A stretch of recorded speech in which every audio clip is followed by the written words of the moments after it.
All right, soldiers.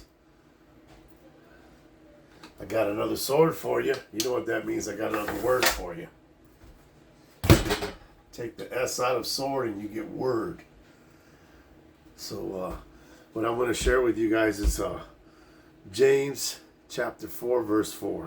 It says, "Ye adulterers and adulteresses, know ye that friendship with the world is enmity with God.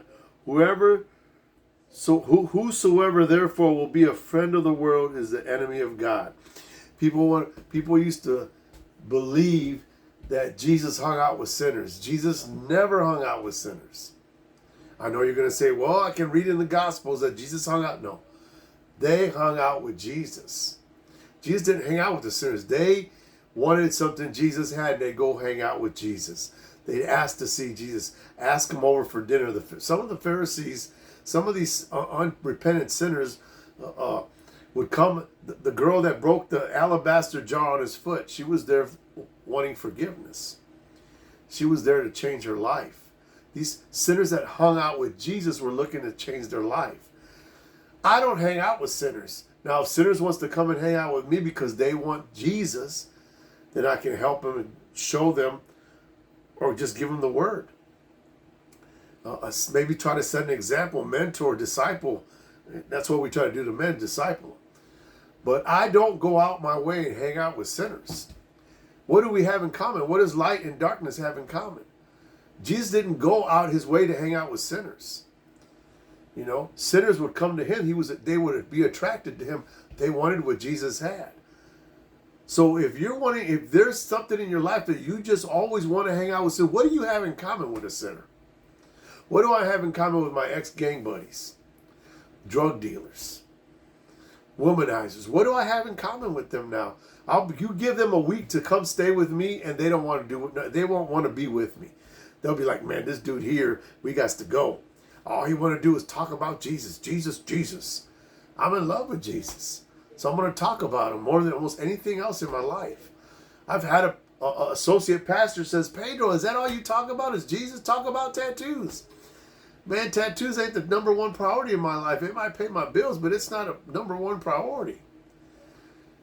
You finding Jesus is my number one priority. Me drawing closer to God is my number one priority. My wife getting closer to God is my number one priority. My daughters knowing who Jesus is my number one priority. Everything comes second, third, and fourth to that. That's just what I am. So you ask yourself, what do you have in common with the world? Why? I got old friends that are gangbangers, drug dealers. I don't go hang out with them. What? They don't want to hear what I got to say. I'm not going to be forcing myself on them and forcing my faith on someone. I don't ever force my faith on anyone. So why am I going to go hang out with them? Now, if they want to one day come and see me and say hi, I'm not going to refuse a friend. But I have no business with darkness.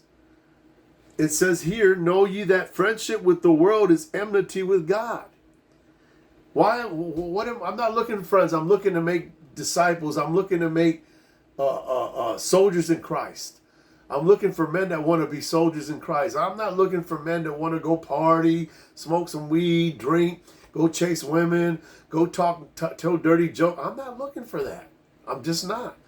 That's not what I'm looking for. So again, the reason I bring that up on myself is, as a man of God or a woman of God, what friendship? Why are you so? What is it you have so much have to chase a friend in the world? Especially if that friend don't want Jesus. A lot of times these people they didn't even want Jesus. They wanted what he had to offer. Miracles, and he could feed them. Sometimes these people just want to be fed, physical food, and they want something you got. The world is a drain. People of the world just drain you. I want to hang out with brothers and sisters that are fountains that pour into you. You know? I want to be poured into. I don't want to be drained. And so when I meet other people, I'm trying to pour into you. I'm not there to drain you of anything. You don't have nothing I want or need. I got a wife. I got kids. I got a job. And most of all, I got God. So there's nothing you got that I need. The only thing I want from you is that you become a man of God or a woman of God. I want you to find Christ. All right, soldiers, I hope that helped you out. Again, that purple and gold sword.